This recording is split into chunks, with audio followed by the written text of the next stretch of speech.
Who is GP's first love? First love സ്കൂളൊക്കെ പറയല്ലോ. അത് വേണ്ട. അല്ല, ഫസ്റ്റ് ലവ് എന്ന് പറയുന്നാലേ എന്റെ ഫ്രണ്ട്സ് ഒക്കെ ഫസ്റ്റ് ലവ് എന്ന് പറയുന്നത് നിന്റെ ആദ്യ ഭാര്യ നിന്റെ വർക്കാണെന്ന് പറയും. ആ ഒരു രീതിയിൽ എപ്പോഴും പറയാറുണ്ട്.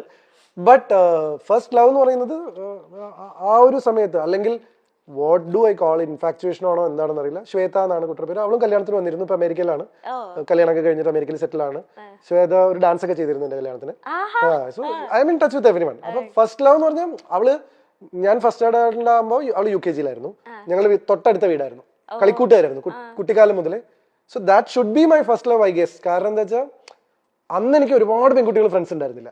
ശ്വേത മാത്രമായിരുന്നു എന്റെ ഫ്രണ്ട്. എത്ര നാൾ നിങ്ങൾ പഠിച്ചു? ഞങ്ങള് 10ാം ക്ലാസ്സിൽ ഞാൻ പോയല്ലോ, ഞാൻ പട്ടാമിന്ന് പോയല്ലോ. അത് കഴിഞ്ഞപ്പോ പിന്നെ വേറെ കുറെ ഗേൾ ഫ്രണ്ട്സ്. 10th വരെ സത്യം പറഞ്ഞാൽ 1, 2, 3 പേരെ ഉണ്ടായിരുന്നുള്ളൂ. ശ്വേത, ഗായത്രി, അങ്ങനെ കുറച്ച് പേരെ ഉണ്ടായിരുന്നുള്ളൂ. ബട്ട് പിന്നെ അങ്ങോട്ട് അലോഷ്യത്തിൽ ആരെങ്കിലും ഉണ്ടായിരുന്നോ? ഉണ്ടായിരുന്നോ? First year, second year, third year, fourth year, third year.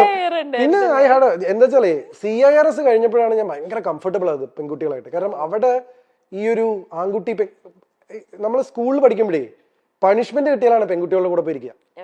അപ്പൊ എന്തോ പെൺകുട്ടികളോട് സംസാരിക്കുന്നൊക്കെ എന്തോ ഭീകരാവസ്ഥ. പക്ഷെ വീട്ടിലത് പ്രശ്നമില്ല, കാരണം ഫാമിലി ഫ്രണ്ട്സാ ശ്വേതയായിട്ട്. അപ്പൊ ഇവളോട് സംസാരിക്കുമ്പോൾ കളിയാക്കാരുമില്ല. പിന്നെ കുറെ കഴിയുമ്പോൾ ആൾക്കാർ കളിയാക്കി തുടങ്ങി. കാരണം എന്നെ ഇവളും ഞങ്ങൾ രണ്ടുപേരും ഒരുമിച്ച് വരുന്നൊക്കെ കണ്ടിട്ട് പിന്നെ അങ്ങനെ അത് പിന്നെ ഗേൾ ഫ്രണ്ട് ഇല്ല എന്ന് പറയുന്നത് കുറച്ചിലായി തുടങ്ങി. അപ്പൊ എന്റെ അടുത്ത് ആരെങ്കിലും ആരാ ഗേൾ ഫ്രണ്ട് ചോദിക്കുമ്പോൾ ശ്വേതയാണെന്ന് പറയും. കാരണം ഇത് ഭയങ്കര പ്രശ്നമാണ്, പെൺപിള്ളേരുടെ സംസാരിച്ചതും നടക്കേടാണ്, ഗേൾ ഫ്രണ്ട് ഇല്ല എന്ന് പറഞ്ഞാൽ പ്രശ്നമാണ്. അപ്പൊ അങ്ങനെയൊക്കെയുള്ള ഒരു സ്പേസിംഗ് ആയിരുന്നു. CIRS-ൽ എന്താന്ന് വെച്ച് കഴിഞ്ഞാൽ ഞാൻ പറഞ്ഞില്ലേ, ബോംബെ ക്രൗഡ് ആയിരുന്നു, കോസ്മോപൊളിറ്റൻ ക്രൗഡ് ആയിരുന്നു, അമേരിക്കൻ സ്റ്റുഡൻസ് ആയിരുന്നു. ഇവർക്ക് ഈ ബോയ്സ് ഗേൾസിന്റെ ഇത് ഭയങ്കര കുറവാണ്. തോളിലൊക്കെ വന്നു കഴിഞ്ഞാൽ ഞാൻ ആദ്യമൊക്കെ വേർക്കുമായിരുന്നു. അത് കഴിഞ്ഞ അലോഷൻസ് പോയപ്പോ എനിക്ക് ഈ ഇൻഹിബിഷൻ പോയി. അപ്പൊ എനിക്ക് ബോയ്സും ഗേൾസ് ഒക്കെ ഒരുപോലെ. അങ്ങനെ ഞാൻ കൂടുതൽ പെൺകുട്ടികളോട് കംഫർട്ടബിൾ ആവുന്നു. ലൈക്ക് എപ്പോഴും എനിക്കൊരു പ്ലസന്റ്നെസ് ഉണ്ടായിരുന്നു. പക്ഷെ അതും കൂടെ കഴിഞ്ഞോട് കൂടിയിട്ട് പിന്നെ ഫ്രണ്ട്സും ഗേൾസും ലവും ഒക്കെ അത്രയാണ്. ഞാൻ കമ്മിറ്റഡ് റിലേഷൻഷിപ്പിലായിരുന്നില്ല കേട്ടോ. ലൈക്ക് അത് ഞാൻ എടുത്ത് മുമ്പും പറഞ്ഞിട്ട് ഇപ്പോഴും പറഞ്ഞിട്ട്, ലൈക്ക് അങ്ങനെയായിരുന്നെങ്കിൽ എന്റെ കല്യാണം എപ്പോഴും കഴിഞ്ഞേ. Like I was always in A confused space. ഈ കുട്ടിയാണോ, ഈ കുട്ടിയാണോ, ആ കുട്ടിയാണോ, ഈ കുട്ടിയാണോ, എന്തൊക്കെ സംഭവിക്കുന്ന ജീവിതത്തിൽ ആ ലൈനാണ്. ഇപ്പൊ ഡീപ്പ് ഡാൻസിൽ ഒരുപാട് ഇങ്ങനെ ലൈക്ക് എല്ലാരും ഏറ്റെടുത്തതിന് ഒരുപാട് ഗേൾസ് ഫാൻസ് വന്നിട്ടുണ്ടല്ലോ. അപ്പൊ അതില് ആരെങ്കിലും ഇങ്ങനെ കണ്ടിന്യൂസ്ലി ലൈക്ക് ചേട്ടന്റെ മെസ്സേജ് അയക്കേ, കോൾ ചെയ്യേ, അങ്ങനെയൊക്കെ നിന്ന് ആരെങ്കിലും ഉണ്ടോ? കോളും ചെയ്തിരുന്നില്ല. എന്റെ നമ്പർ ഒന്നും മാർക്ക് കിട്ടിയാലും ഞാനിപ്പോ തന്നെ അത്രയും ഞാൻ ഹാൻഡിൽ ചെയ്യില്ലായിരുന്നു. പക്ഷെ I use to get letters എന്നോ, വീട്ടിലേക്കൊക്കെ കത്തുവരായിരുന്നു. ഞാൻ ഇൻസ്റ്റാഗ്രാം ഒരു സമയത്ത് ഇൻസ്റ്റാഗ്രാം അല്ല, ഫേസ്ബുക്ക് ഒരു കാലത്ത് സ്ഥിരമായിട്ട് നോക്കുമായിരുന്നു. പിന്നെ പേടിയാവാൻ തുടങ്ങി. ആൾക്കാർ ജീവിച്ചേട്ടൻ കല്യാണം വെച്ചാൽ ഞാൻ ആത്മഹത്യ എന്നൊക്കെ പറയുന്ന അന്നത്തെ കാലത്ത് അങ്ങനത്തെ കുറെ മെസ്സേജ് ഒക്കെ. പിന്നെ ചോരയിലൊക്കെ കത്തുവരായിരുന്നു. ഇപ്പോഴൊന്നുമില്ല, D4 സമയത്ത് ഇതൊക്കെ ഉണ്ടായിരുന്നു. അപ്പൊ അതൊക്കെ കയ്യിൽ നിന്ന് പോകുന്നു തോന്നിയപ്പോ പിന്നെ എനിക്ക് പരിചയമില്ലാത്ത ഒരാളായിട്ട് ഭയങ്കര ബുദ്ധിമുട്ടാണ് ടു സ്ട്രൈക്ക് എ കോർഡ്. എന്റെ ബെസ്റ്റ് ഫ്രണ്ട്സ് അല്ലെങ്കിൽ ഞാൻ സ്വാതന്ത്ര്യം എടുക്കുക, എനിക്ക് എന്നെ അറിയാം എന്ന് തോന്നുന്ന എന്റെ സുഹൃത്തുക്കളുടെ അടുത്ത്, എന്റെ സുഹൃത്തുക്കളുടെ അടുത്ത് പോലും ഞാൻ എടുക്കില്ല. എന്നെ അറിയാം എന്ന് തോന്നുന്ന ആൾക്കാരുടെ അടുത്താണ് ഞാൻ റിലാക്സ്ഡ് ആവുക. അത് വളരെ ക്ലിയർ ആണ്.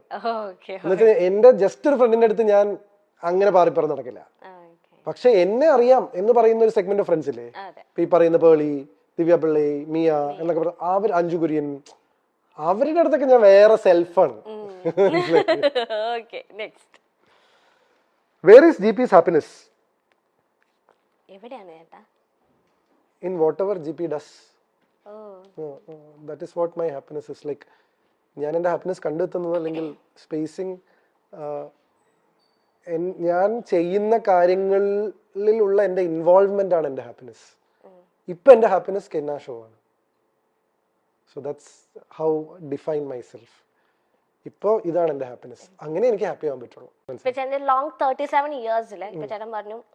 ഫോർ എക്സാമ്പിൾ എന്റെ ഒരു എലമെന്റ് ഓഫ് ഇത് ശരിക്കും ബ്രേക്ക് ചെയ്യാൻ പാടില്ല. ഐ ഡോണ്ട് നോ, ഞാൻ കെന്നയ്ക്ക് മനസ്സിലാൻ വേണ്ടി മാത്രം പറയാം. എന്തുകൊണ്ടാണ് ഞാൻ എന്റെ ഇൻവോൾവ്മെന്റിലെ ഹാപ്പിനെസ് എന്ന് പറഞ്ഞതെന്ന് വെച്ച് കഴിഞ്ഞാൽ, ഇവിടെ ഞാൻ 100% ഞാൻ ഇവിടെയാണ്. അപ്പൊ കെന്ന ഷോ എന്ന് പറയുമ്പോൾ കെന്നയുടെ മുഖത്ത് ഒരു റെസ്പോൺസ് വരണമായിരുന്നു.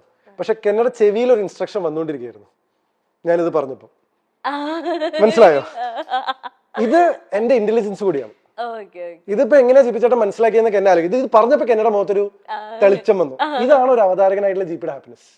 മനസ്സിലായില്ലേ? എന്ന് വെച്ച് കഴിഞ്ഞാൽ അത്ര അറ്റൻറ്റീവ് ആണ് ഞാൻ ഇവിടെ ഷോയില്.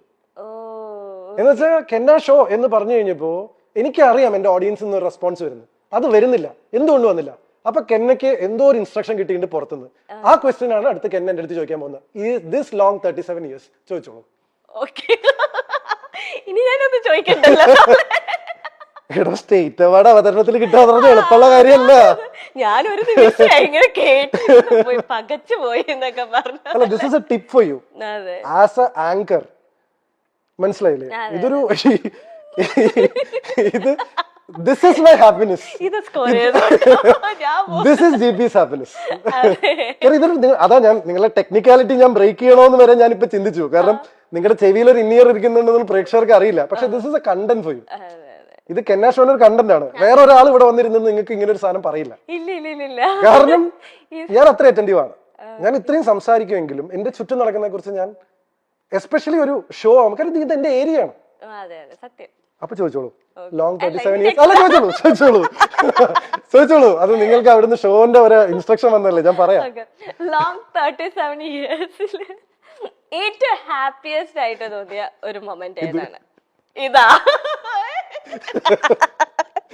ഇത് പറയല്ലേ, വേറെ പറ. This moment.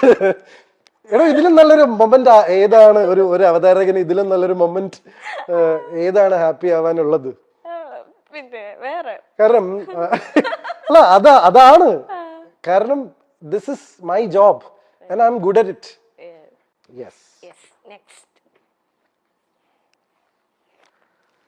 which is GP's top gossip? ഏറ്റവും ടോപ്പ് ആയിട്ട് ഞാൻ പക്ഷേ ഇന്ന് പണ്ടത്തെ ഒരു ഇന്റർവ്യൂല് ജസ്റ്റ് കേട്ടോണ്ടിരുന്നപ്പോഴത്തേനും കമന്റ്സും ജസ്റ്റ് ഞാൻ സ്ക്രോൾ ചെയ്തതാ. അപ്പൊ അതിലൊരു എന്തോ ഒരാള്, വ്യക്തിയുടെ പേരൊന്നും എനിക്ക് ഓർമ്മയില്ല, നല്ല ഡീറ്റെയിൽ ആയിട്ട് GP ചേട്ടന്റെ പേളി ചേച്ചിയുടെ ഒക്കെ അറിയുന്ന രീതിയിൽ പേളിയും GPയും ഇഷ്ടത്തിലായിരുന്നു. പിന്നെ അവരെന്തോ പിണങ്ങി. പിന്നെ അതുകൊണ്ടാണ് അവര് കെട്ടാത്തത്. അത് ഞാൻ ഇനി അങ്ങനെ അപ്പൊ ഞാൻ വെച്ചത് ഈ പേളിയും GP ചേട്ടനായിട്ട് ഞാൻ അങ്ങനെ ഗോസിപ്പുകൾ ഒന്നും കേട്ടിട്ടില്ല. അപ്പൊ ആ കമന്റിൽ എന്തോ ഗോസിപ്പ് ഉണ്ടായിരുന്നു എനിക്ക് തോന്നുന്നു. എനിക്ക് മേജർ ആയിട്ടുള്ള ഇതിൽ ഏതാ മീൻ ദിവ്യപിള്ള, ഇതിൽ ഏതാണോ ടോപ്പ് ഗോസിപ്പുകൾ ഇഷ്ടംപോലെ ഉണ്ട്. എനിക്കത് മീയ ചേച്ചി ആയിട്ടായിരിക്കും. പക്ഷെ എന്താ അറിയോ, ദിവ്യപിള്ളയുടെ ഗോസിപ്പിന്റെ സമയത്ത് സോഷ്യൽ മീഡിയ സ്ട്രോങ് ആയിരുന്നു. അപ്പൊ അത് ഭയങ്കരമായിട്ട് ആഘോഷിക്കപ്പെട്ടു. അതിനാണ് ഞാൻ ആദ്യമായിട്ട് ജീവിതത്തിൽ ഒരു എക്സ്പ്ലനേഷൻ കൊടുത്തത്. നിങ്ങൾ ആ കണ്ടത് കല്യാണമല്ല, മീഡിയ എന്ന കാര്യത്തിൽ ഞാൻ എക്സ്പ്ലനേഷൻ കൊടുത്തു വന്നിട്ടില്ല. അപ്പൊ എനിക്ക് ടോപ്പ് ഗോസിപ്പിൽ ശരിക്കും സ്റ്റാറ്റിസ്റ്റിക്സ് എടുത്തു നോക്കണം. പക്ഷെ മീയുടെ എന്ന് വെച്ചാൽ കുറച്ച് കാലമായിട്ട് നിന്നുകൊണ്ട് മീയുടെ കല്യാണം എന്റെ കല്യാണം കഴിഞ്ഞിട്ട് രണ്ടുപേരും അവരവരുടെ കല്യാണങ്ങൾ അറ്റൻഡ് ചെയ്തിട്ട് ഇപ്പൊ നിൽക്കുമ്പോഴാണോ ഇത് ട്രൂ ഫ്രണ്ട്ഷിപ്പ് ഗോൾസ്. ഇത് ഞാൻ നേരത്തെ പറഞ്ഞു കഴിഞ്ഞാൽ അതാണ് പ്രശ്നം. How much is GP's net വർത്തോ? നമ്മളുടെ സമ്പാദ്യം പൊതുവെ പറയാൻ പാടില്ല എന്നാണ് പറയുക. ഈ നെറ്റ് വർത്ത് എന്ന് ഉദ്ദേശിച്ചത് സ്വാഭാവികമായിട്ടും ലിക്വിഡ് ക്യാഷും അസറ്റ്സും എല്ലാം കൂടി ഇതിനെയാണല്ലോ നമ്മൾ നെറ്റ് വർത്ത്. എക്സാക്ട് ഫിഗർ ഞാൻ എന്തായാലും പറയില്ല. ഒരു 9 ഡിജിറ്റ്സ് ഉള്ള സംഖ്യയാണ്. ഇനി അത് പോയി കൂട്ടി നോക്ക് എത്രയാണ് 9 ഡിജിറ്റ് ഉള്ള സംഖ്യ എന്നുള്ളത്, ഇൻക്ലൂഡിങ് പ്രോപ്പർട്ടീസ് ആൻഡ് എല്ലാം കൂടി കഴിഞ്ഞാൽ ഒരു സ്വാഭാവികമായിട്ടൊരു 9 ഡിജിറ്റിലുള്ള സംഖ്യ. പക്ഷെ എമൗണ്ട് ഞാൻ റിവീൽ ചെയ്യില്ല. പിന്നെ കൃത്യമായിട്ട് ഇൻകം ടാക്സ് കളയ്ക്കുന്നതുകൊണ്ട് കുഴപ്പമില്ല. ഓഡിറ്റിങ്ങും ഇൻകം ടാക്സും GST ഒക്കെ ചെയ്യുന്നതുകൊണ്ട് ധൈര്യമായിട്ട് പറയാം. പക്ഷെ എങ്കിലും നമ്മളിങ്ങനെ പൊതുവേ നമ്മൾ പറയുമല്ലോ, നമ്മൾ എക്സാക്ട് നിങ്ങൾ ചോദിച്ചുകൊണ്ട് മാത്രം ഞാൻ അത് റിവീൽ ചെയ്തതാണ്. ജനറലി റിവീൽ ചെയ്യാറില്ല.